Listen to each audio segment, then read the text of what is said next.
اللہ تبارک و تعالیٰ نے آپ کو مرتبہ عطا فرمایا، شافعی روز محشر بنایا، اپنے نور سے پیدا کیا، اپنے نور سے آپ کو وجود بخشا، آپ کو عادل منصف، آپ کو جو ہے اللہ تبارک و تعالیٰ نے اپنے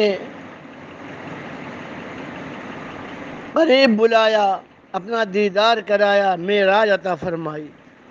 نوح علیہ السلام 950 برس تک اللہ تعالیٰ کی معرفت اور رب کی پہچان کرانے میں وقت لگایا، نہیں قوم مانی تو اللہ تعالیٰ نے فرمایا اے نوح یہ ماننے والے نہیں، تمہاری دعا قبول۔ اللہ تبارک و تعالیٰ نے دعا قبول فرمائی اور فرمایا اے نوح جاؤ کشتی بناؤ۔ کشتی بناؤ کس لیے کشتی بناؤ؟ تاکہ تم اور اہل ایمان، تمہیں سچا ماننے والے، مجھے پہچان کر اللہ ماننے والے اس کشتی کے ذریعے بچ جائیں۔ طوفان آئے گا، سیلاب آئے گا، اللہ تعالیٰ تو بغیر کشتی کے بچا لیتا اور سب کو ہلاک کر دیتا، لیکن نہیں، اللہ تبارک و تعالیٰ نے وسیلے کا حکم دیا، کشتی بناؤ۔ چنانچہ آپ نے تیاری کی، اور جب تیاری کرنے کے لیے آپ نے ساگ کی لکڑی جنگل سے لا کر توڑ کر اس کے حصے بنانا شروع کیا، تو جو جوان تھے وہ کہتے تھے اے نوح کل تک تم تو نبی تھے، اپنے کو نبی کہتے تھے، اور آج تم بڑھئی ہو گئے ہو۔ آپ نے ان کی باتوں پہ توجہ نہیں کی، اپنے کام میں لگے رہے، اور کشتی ایسی جگہ بنا رہے تھے جہاں پانی کا ایک قطرہ نہیں۔ جنگل میں آپ نے کشتی بنائی، بہت بڑی کشتی، اور گہرائی میں بھی کافی تھی، 3 طبق تھے، 3 حصے تھے اس کے۔ آپ نے کشتی جب بنائی اور کشتی تیار ہو گئی تو آپ نے اللہ تعالیٰ کے حکم کا انتظار فرمایا۔ جب کشتی بن گئی تو پروردگار عالم نے ارشاد فرمایا اے نوح ہر چیز کا جوڑا لے لو، مرد عورت، جانور، اناج، جو کچھ بھی ہے، ہر چیز کا، چرند پرند درند، شیر، ہر جانور کا جوڑا لے لو۔ آپ نے جوڑا لے لیا، آپ خود کشتی میں سوار ہو گئے، اور ہر ایک کا الگ الگ نچلا حصہ جو درندوں کا تھا، بیچ کا حصہ جو ہے وہ حلال جانوروں کا اور پرندوں کا تھا، اور اوپر والا حصہ شائبان کا جو تھا اس میں خود آپ اور ایمان والوں کو آپ نے ساتھ لیا۔ اللہ تعالیٰ نے حکم فرمایا تھا کہ دیکھو تنور جو ہے ابلے گا۔ تنور ایک تو یہ کہ جو روٹی پکانے والا اسے تنور کہتے ہیں، اور ایک وہ جو کہ حضرت حوا علیہ السلام کو ترکے میں ملا تھا، وہ پتھر کا تھا۔ تنور سے پانی ابلنے کی نشانی تھی کہ طوفان آ رہا ہے۔ اس تنور کو جو دنیا میں مشہور ہے، میں نے اپنے آنکھوں سے دیکھا ہے، وہ کوفہ میں ہے۔ اللہ تعالیٰ نے جب نشانی بتائی تھی، وہ نشانی سامنے آ گئی تو کشتی آہستہ آہستہ تنور سے ابلنے والے چشمے سے سیلابی کیفیت میں آ گئی، اور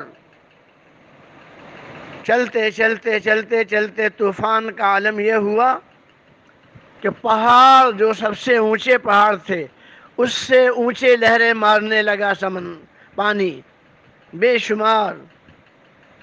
اللہ تعالیٰ نے کشتی کو اتنی اوپر بھی محفوظ رکھا اور طوفان آتا رہا۔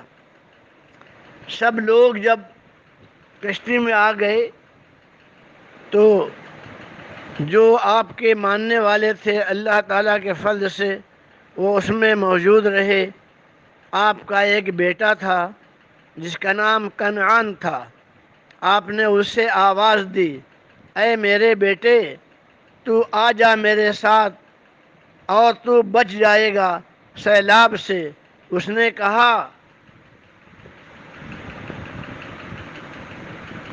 کہا کہ میں نہیں آتا، میں کسی پہاڑ کا سہارا لے لوں گا، وہ مجھے بچا لے گا۔ آپ نے فرمایا آج اللہ کے قہر سے کوئی بچنے کا نہیں، کوئی بچانے والا نہیں۔ یہاں تک کہ وہ کافروں کے ساتھ رہ گیا اور کشتی میں نہیں بیٹھا اور ہلاک ہو گیا، ڈوب گیا۔ کشتی جودی پہاڑ کے پاس ٹھہری اور ٹھہرنے کے بعد آپ اپنے ساتھیوں کو لے کر باہر تشریف لائے اور آنے کے بعد آپ نے اللہ تبارک و تعالیٰ کا شکر ادا کیا۔ پروردگار عالم نے فرمایا اے نوح جو بچ گئے ہیں میں انہیں کچھ دنوں تک مہلت دوں گا۔ پروردگار عالم نے نوح علیہ السلام کو اپنے فضل سے اپنے کرم سے محفوظ رکھا۔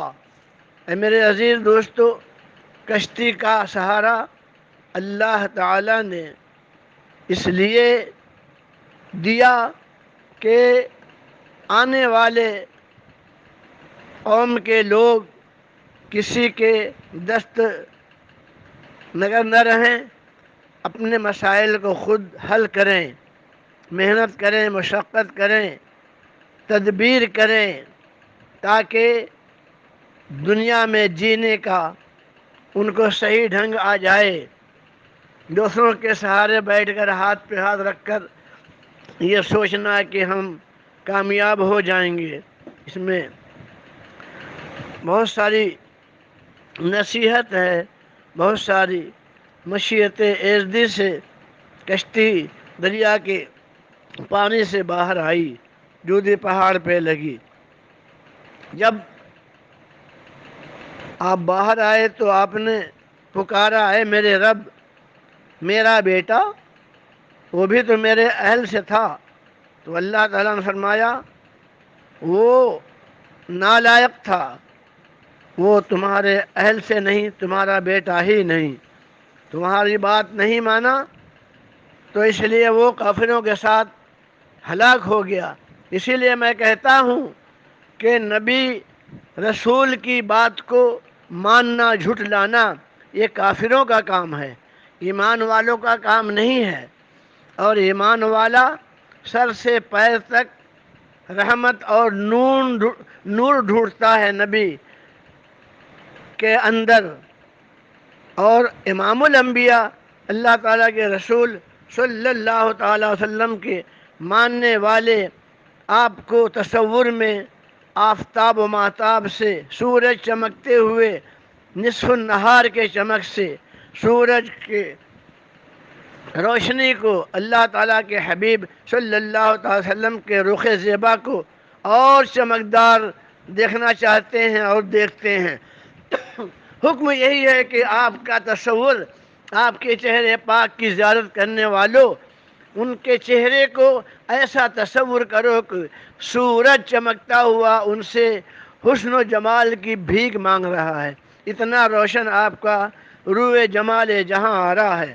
اللہ تعالیٰ نے ایمان والوں کو یہ سمجھ عطا فرمائی، یہ ضمیر دیا، اور گستاخان رسول کو آج تک نہیں سمجھ میں آیا کہ اللہ کے رسول اللہ تعالیٰ کے محبوب کو ہم کس منہ سے اپنے جیسا کہتے ہیں، اپنے جیسا کہنے کا حق کیسے رکھتے ہیں؟ اگر ہم یہ کہتے ہیں کہ نبی ہمارے جیسے ہیں تو گویا کہ ہم اس کے اپوزٹ میں یہ کہنا چاہتا ہے کہ ہم بھی نبی جیسے ہیں۔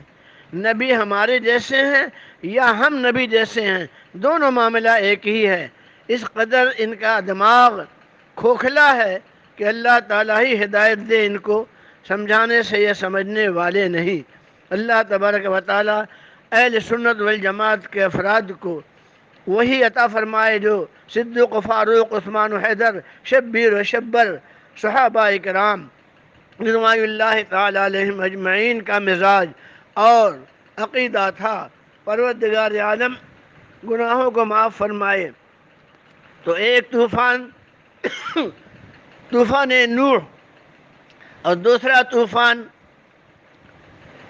جو ہے وہ قرب قیامت میں جو نشانیاں ہوں گی انہی میں سے یہ کرونا ہے۔ کرونا بھی یہ عذاب الہی کی ایک شکل ہے۔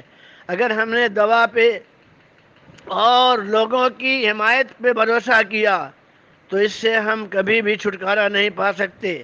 سارے ایمان والے مل جل کر اللہ تعالیٰ کی بارگاہ میں دعا مانگیں، پروردگار عالم ہم سے خطا گناہ سرزد ہوا قصدن، تیری نافرمانی کی، تیرے محبوب کو نہیں پہچانا، پروردگار عالم دیکھا نہیں ہے، پھر بھی ہم آج تیرے محبوب کو تیرا محبوب مان رہے ہیں، نور مان رہے ہیں۔ اے اللہ تعالیٰ تو ہماری دعائیں قبول فرما لے۔